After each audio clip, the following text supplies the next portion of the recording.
illallah Muhammadur Rasulullah, la ilaha illallah Muhammadur Rasulullah। ग्रामी अस्सलाम वालेकुम रहमतुल्लाह व बरकातहू। नाज़रीन, आज मैं फिर एक नए मौजू में नई तहकीक के साथ आपके खिदमत में हाजिर हुआ हूँ। आज का हमारा मौजू है इकने,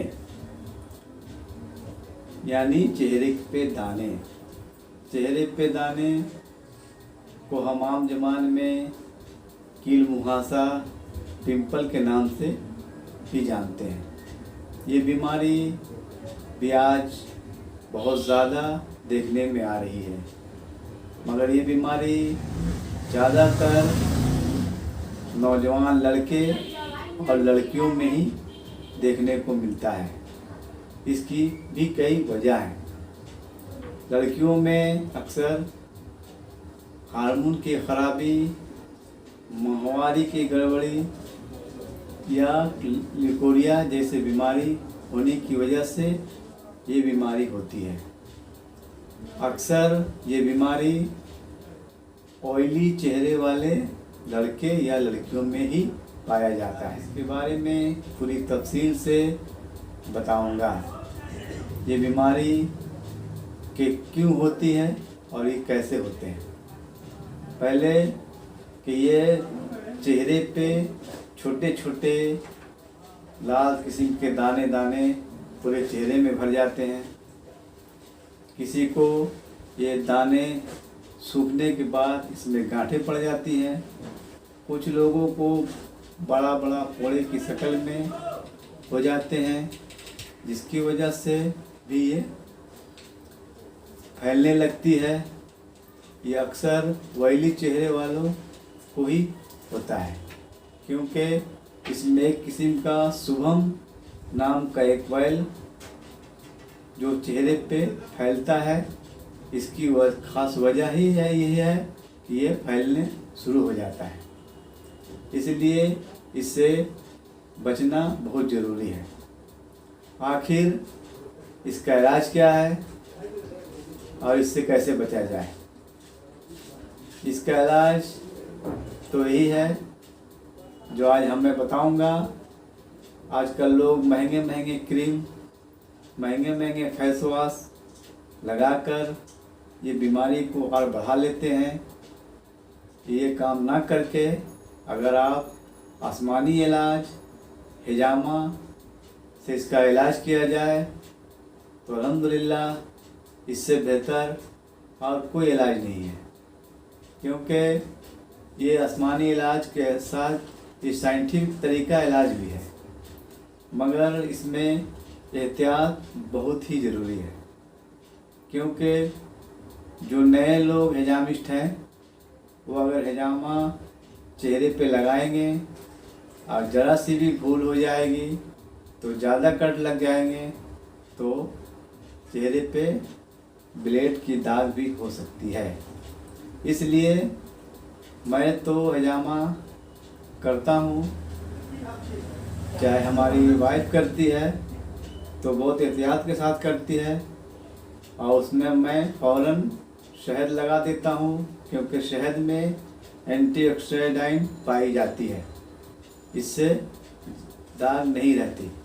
इसलिए इसका एहतियात हर हिजामिस्ट को भी करनी चाहिए।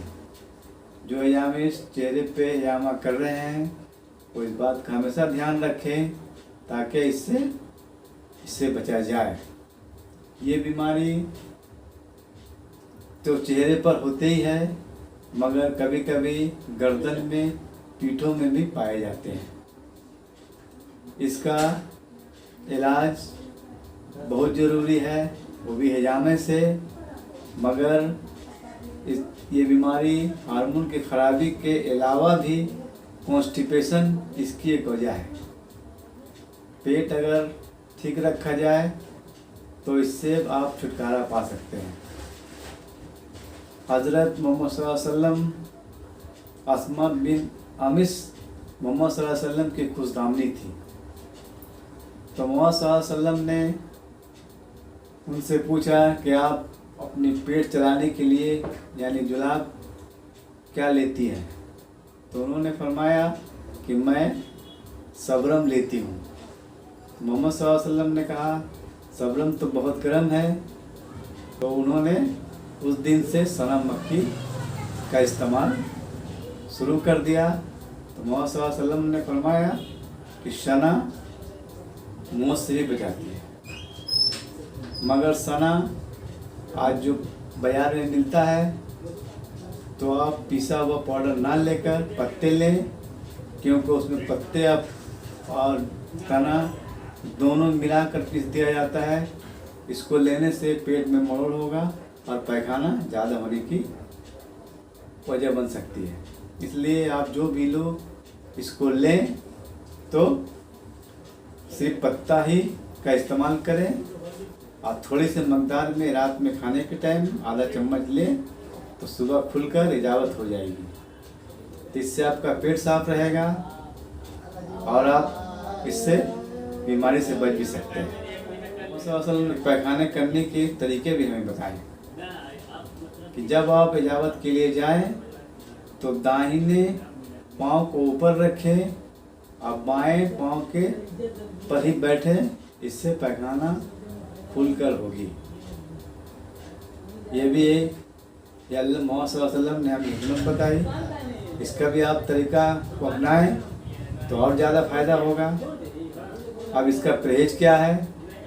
परहेज इसका यही है कि आप बार बार चेहरे को हाथ पर ना लगाएं, इस तरह का शैम्पू या केमिकल वाले साबुन का इस्तेमाल ना करें और बाहरी क्रीम वगैरह का इस्तेमाल भी ना करें, तो इससे आप जल्द से जल्द छुटकारा पा सकते हैं। अब इसमें परहेज बहुत ज़रूरी है। परहेज में आप अंडा, मछली, गोश्त, तली फुली बाजार का चीज़ें खाने से परहेज करें। पानी का इस्तेमाल ज़्यादा से ज़्यादा करें। अब आप एक फ़ायदेमंद क्या चीज़ है, इसमें फ़ायदा सबसे बेहतर साग सब्जी, हरी सब्जी, फल फ्रूट वगैरह का इस्तेमाल ज़्यादा से ज़्यादा करें और हर 2 घंटे बाद पानी का इस्तेमाल ज़्यादा करें, तो इंशाअल्लाह आप इस बीमारी से जल्द सेहतयाब हो जाएंगे। तो मैंने आज हिजामा के इतने सारे फ़ायदे आपको बताएं। अगर आपको हमारी ये वीडियो अच्छी लगे तो अपने दोस्तों में शेयर कीजिए और जो लोग नए हैं वो सब्सक्राइब करें। और अगर माहिर हिजामिश ना मिले तो आप हमसे रब्ता करें, इंशाअल्लाह आपके हर मसले का हल मैं बता दूंगा। ज़रूरत पड़ी तो मैं आपको हिजामा भी कर दूंगा, क्योंकि मैं बहुत जगह में जाकर भी हिजामा करता हूँ। तो बस आज के लिए इतना ही। फिर आइंदा नई वीडियो में नई तहकीक के साथ नई मौजू में आपसे मिलूँगा। आज के लिए बस इतना ही। अल्लाह हाफ़िज़।